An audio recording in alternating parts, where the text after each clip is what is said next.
Car ఉందా, bike ఉందా, లేదంటే స్కూటీ ఉందా, ఏ వాహనమైనా సరే ఉన్నటువంటి వాళ్ళందరూ ఖచ్చితంగా ఈ వీడియోని చూడాల్సిన అవసరం ఉంది. కారణం ఏంటంటే కేంద్ర ప్రభుత్వం రాబోయేటువంటి రోజుల్లో ఫ్లెక్సీ ఫ్యూయల్ అనే దాన్ని ఇంట్రడ్యూస్ చేయబోతుంది. ఆల్రెడీ ఇప్పటికే మారుతి సుజుకి నుంచి ఫ్లెక్సీ ఫ్యూయల్ కారు వచ్చేసింది మార్కెట్లోకి.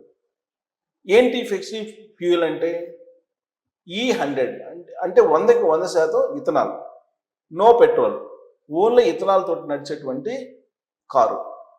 ఇది రాబోయేటువంటి రోజుల్లో పెట్రోల్ డీజిల్ స్థానంలో ఫ్లెక్సీ ఫ్యూయల్ రాబోతుంది.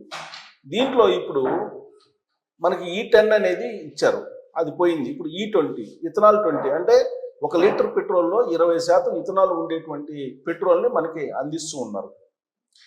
నెక్స్ట్ మంత్ నుంచి E30 పెట్రోల్ అంటే 1 లీటర్ పెట్రోల్లో 30% ఇథనాల్ కలిపి మనకి అందజేయబోతున్నారు.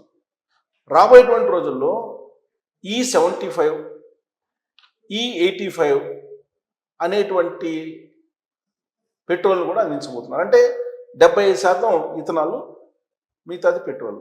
75% పెట్రోల్ ఇథనాల్ కలిపి మనకి పెట్రోల్ అందించబోతున్నారు. అలాగే E85 కూడా అంటే 85% ఇథనాలు, మిగతాది పెట్రోల్. E100 100కి 100% ఇథనాలు. ఇలా దాదాపు 5 వేరియేషన్లో 5 రకాల పెట్రోల్ని మనకు రాబోయేటువంటి రోజుల్లో అందించడానికి కేంద్ర ప్రభుత్వం రెడీ అవుతుంది.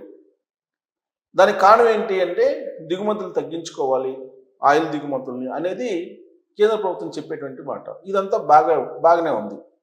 ఇప్పుడు కొత్తగా మారుతి సుజుకి విడుదల చేసినటువంటి కారు E100 పెట్రోల్కి సూటబుల్గా ఉండేటువంటి